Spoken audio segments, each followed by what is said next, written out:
Welcome back folks to Mod of the Month, where we showcase some of the best completed rigs from our forums over the last month. Of course, if you want to get involved, you simply have to sign up, post a rig, and complete it to be in with a chance of being part of this contest. Enjoy the builds. Let's start by congratulating Douglas Alves for placing first last month with his mod based on the character Chapelin Colorado. Whilst the strong colour scheme really was quite divisive for some, the work involved was also pretty obvious, allowing it to scoop up the top prize. So well done Douglas. Now then, let's take a look at the contenders for this month. Franco Martinelli, aka Warboy, has been a staple of the Italian modding scene for quite a while now, with many world-class mods featuring his signature airbrush work. Now this time he's tackled a Hydra test bench, fitting it to the theme of Carnage from Spider-Man. To achieve the fibrous sort of symbiote look, he's used a combination of 3D printing and stretched and painted hot glue.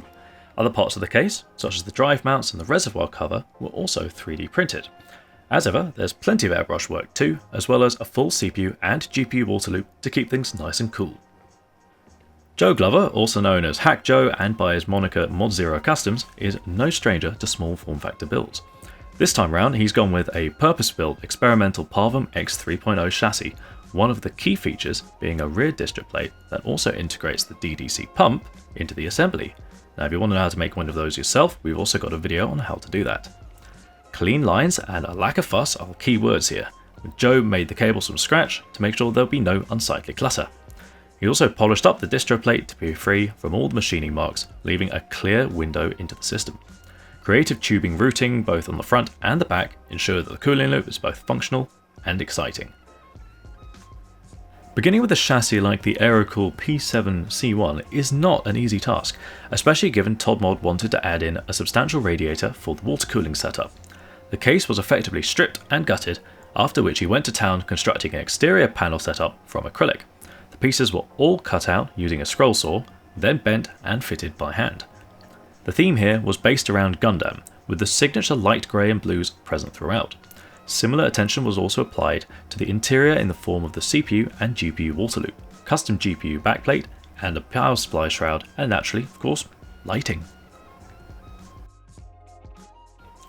Dave Cathy, aka Insolent Gnome, is another experienced modding hand with quite a number of projects to his name. Fusion actually began life as a straightforward project that would help cross off a number of bugbears of his, primarily the size of his previous tower mod Deep Blue. Being a scratch build, Dave had to design it from the ground up, and he used the opportunity to experiment with some pretty interesting techniques. The side panels are made from a 6-layer genuine twill-weave carbon fibre that he moulded over a large pipe. These fit into a pair of stained wooden panels that help support the aluminium internal chassis.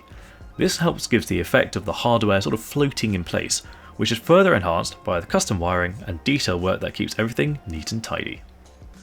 Chris Butterall's plan for his Be Quiet Dark Base 700 chassis was to theme it around the Octane car from Rocket League. After disassembling the case, he painted it head to toe to match up with the game's classic orange and blue colour scheme. On the interior, he CNC cut panels and combs to act as cable management, as well as a shroud for the cooler. The cooling itself is handled by a Be Quiet all-in-one water cooler, which he modded so that the tubes pass through the plate and into the radiator. This has the effect of keeping things very clean and clutter-free. Both the interior and exterior were then finished up with vinyl decal work matching the hex patterns and logos found throughout the game. So which of these mods do you think tickled your fancy the most? Tell you what, have a look through the project logs linked in the description below and let us know in the comments. If you want to have a shot at being involved in a future mod of the month and winning some Corsair goodies in the process, all you need to do is have a completed project log on the BitTech modding forums. It's simple. Whilst you're at it, if you're here for the first time and PC modding and building is your thing, make sure to subscribe to this channel too, because we've got tons of modding content and tutorials on the way and we wouldn't want you to miss out. Take care folks, and we'll catch you next time.